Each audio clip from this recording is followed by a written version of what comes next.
YouTube, how's it going? The Goat House is back. It's conference championship week. I got my score predictions for both the NFC and AFC championship games here. Been doing these videos all year.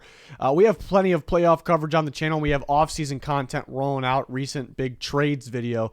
So check all that out. Like, subscribe to notifications on me. Much appreciated. Very important to follow us on Twitter. Live news, rumors, updates on there. Constantly stuff coming out about the offseason, about the coaching situation for the open jobs. We're always interacting with you guys there. So follow us on Twitter. Twitter subscribers get even more content. Link pinned in the comments for that Twitter. Also links down below for our sponsors, GLD Shop, Liquid IV, Walk the Mock. Check it out. Be much appreciated. So the first game, Niners-Eagles. We did our picks with the other guys at the Goat House last night, Tuesday night. So if you want different picks, we were kind of split on both these games. So you can check that out. And we had some fun. We picked some other things as well. But the Niners are underdogs by 2.5 points. A little surprised by that. I wouldn't be surprised if the Eagles are favored. I thought it'd be closer to being even, though. And this hasn't shifted. The other game, the line has shifted like crazy. I'm going to go with the Niners. This is a tough one to pick. Eagles probably been the most dominant team all year long. The Niners are probably the hottest team in the NFC, though. The Eagles just absolutely dominated the Giants. They made it look so easy. It felt like they weren't even going full out. They kind of put their foot on the brakes a little bit while still scoring. And that's how good they looked on both sides of the ball. So well prepared, so well coached in that game. So it is tough going against the Eagles in this one. Kind of just a gut feeling here. And you could say, yeah, Purdy's bound to kind of blow it because the inexperience. And he's thrown some turnover-worthy balls the first two games, so it could happen here the way the Eagles position their coverage, against the Giants just really caused some problems for the Giants, for Daniel Jones and the receivers. Not that they turned the ball over a bunch or anything, but and that could be the same case here. I like the way the 49ers run the football. The Eagles, overall, the defense has been good this year, but there was some weeks, where the team's physical rushing attack caused them some issues, and I think the Niners kind of present some of that, so I think they'll have a pretty good day on the ground. But the Niners weren't too great on the ground last week against the Cowboys when we expected them to be. In the second half, or late in the game with Elijah Mitchell, they were. So the Eagles kind of got to worry about Mitchell, but mainly McCaffrey when they're on the field. What does it mean? Are they running the ball? Are they passing to McCaffrey? Are they going to get the ball to Debo in the backfield, end around? So I think just for all that to worry about, it's something a little bit different for the Eagles defense. And then the Eagles also have not seen that Niners defense, and the Niners defense is one of a kind this year. So if you didn't play the Niners yet, then you haven't seen it. But the Niners also haven't seen the Eagles offense, and it might be one of a kind as well. But I think DeMeco Ryans, this Niners defense, is gonna slow them down. I think there's gonna be a lot of running clock because they're running the football. I'm gonna trust the Niners run game a bit more. I think the Niners will stop the running backs, not stop them, but really slow down the running backs of the Eagles. Hurts should be able to have a solid day with his run game. But, they'll be able to pass the ball by how much? So I think it's going to be low scoring, somewhat low scoring. I still think there'll be those explosive plays from the Niners running backs, Debo, and the Eagles. They always have those explosive plays. Hurts, A.J. Brown, so maybe a big portion of the game kind of looking like it's a defensive game and a portion where it's an offensive game, explosive plays, like I said. My guts tell me the Niners. If the Niners lose, it could be because the Eagles just have it just so unique with that offense, just got too much, or they had a great defensive game plan, took the ball away from Purdy. I'm feeling the Niners, even though they're 2.5 point underdogs here. It is in Philly. I think that's big. I think this is big for the Niners that it's the earlier game. The Eagles seem to be, they dominated a lot of night games this year. At home, prime time, it just seems to be a little different. So I think that almost helped the Niners out, that it's a little bit earlier of a game. So I'll go Niners in a squeaker. It's weird. I'm a little more confident. I'm not super confident in either game because they're both games can go either way. But it's weird because I'm a little more confident with my pick in this one than the other one, but I have this one closer at the same time. But the other game, which I'm just back and forth on, and everyone's picking the Bengals right now. I'm actually going to go with the Chiefs, and the Chiefs have really struggled to beat the Bengals. This is a toss-up one for sure. The line has jumped all over the place. It started at the Chiefs favored by 1.5. People were surprised by that. Money was getting thrown on the Bengals, so it went all the way to the Bengals being favored by 2.5. And maybe that got a little too high, so people were starting to put money on the Chiefs.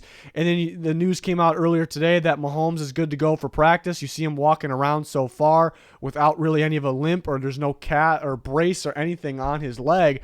And then again, money probably going at the Chiefs at plus 2.5. So that went down to the Bengals, favored by 1, and this can continue to change here. So, yeah, the matchup honestly says Bengals, and that's part of the reason they kind of had success against the Chiefs in the past several games against them. And the Bengals are maybe the hottest team in football. They're on fire. They're very well coached on both sides of the ball.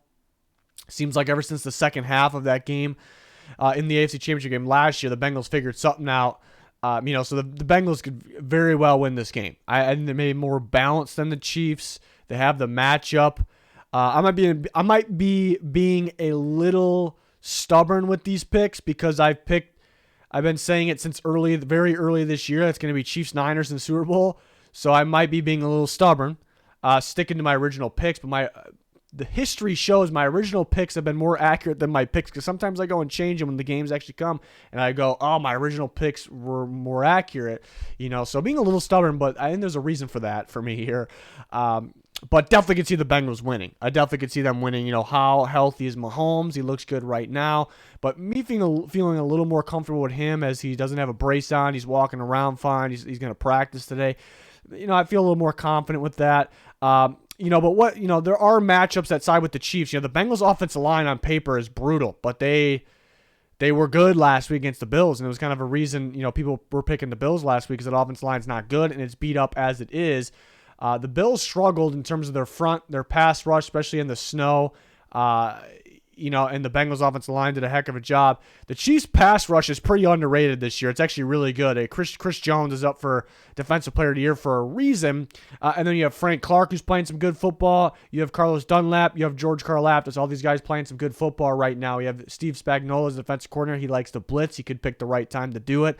And maybe, Burrow beats the blitz, but also with the offensive line struggling that much, I think they'll draw some things up. The Bengals, of course, will still have offensive success with their weapons and Joe Burrow, who's obviously elite, a top 2 quarterback in football, him and Mahomes playing each other in this game. Bengals defense has been great. It's especially good in the playoffs. They're especially good game planning for top competition. They could have that in this game.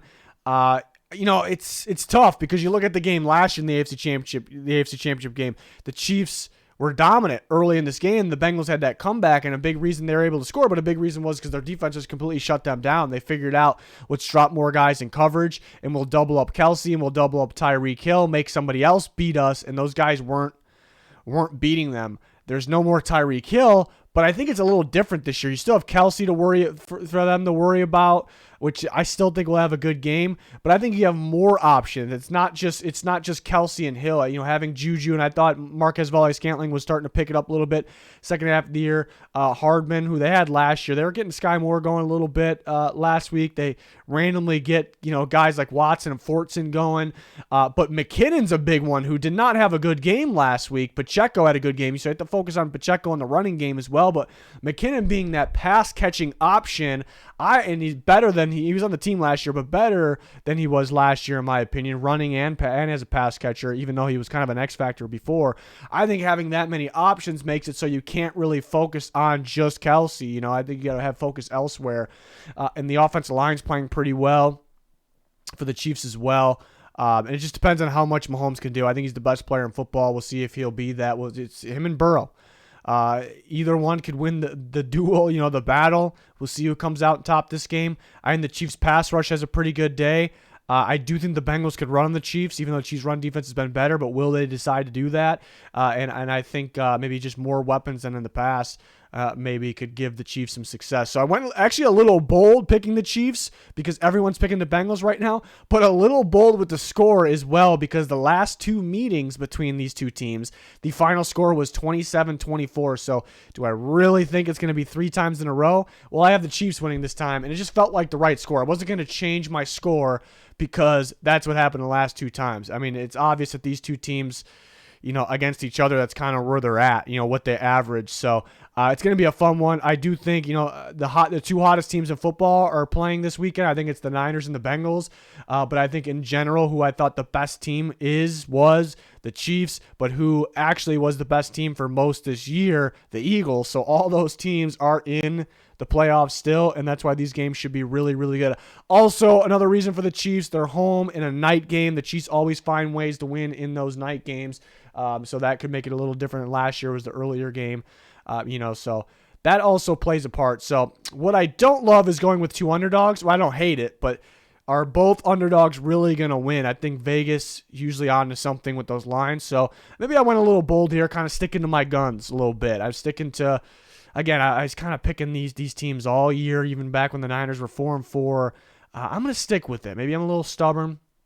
I could very well be that close to being right all year, but just being completely wrong because it could be the Bengals and Eagles. It very easily could be that. So we will see. I love both these matchups. There's some really good matchups that could be in the Super Bowl. As well, because there's some really good teams. Like I said, the best team in general, the best team maybe all year, like what they showed us, the streaks they went on, and then you got the 2 hottest teams in football. You get the best defense, maybe the second best defense, and over here, over there, so we got the best teams for sure. Sometimes you kind of feel like, is it really the 4 best teams? It really feels like the 4 best teams this year. So, yeah, I'm really excited. So we didn't have to recap my against the spread picks because you just got them. There was only 2 games there. We've been doing some prop bets for our super followers / subscribers on Twitter. So we'll do that again. Any other extra bets we'll throw your way. Been doing like a matchup game too. The same screen pops up and I kind of go, who has the better quarterback play? Who has the better running game. We kind of do that back and forth for our video form for our Twitter subscribers. So more things like that to come there too. So if you're interested in our Twitter, there's a link pinned in the comments. There's also some sponsor links down there that you should check out. We have all kinds of content on the channel. Definitely more to come. At least one video every single weekday. So join us, like, subscribe, turn notifications on. That's going to do it. Thanks for watching. Goodbye.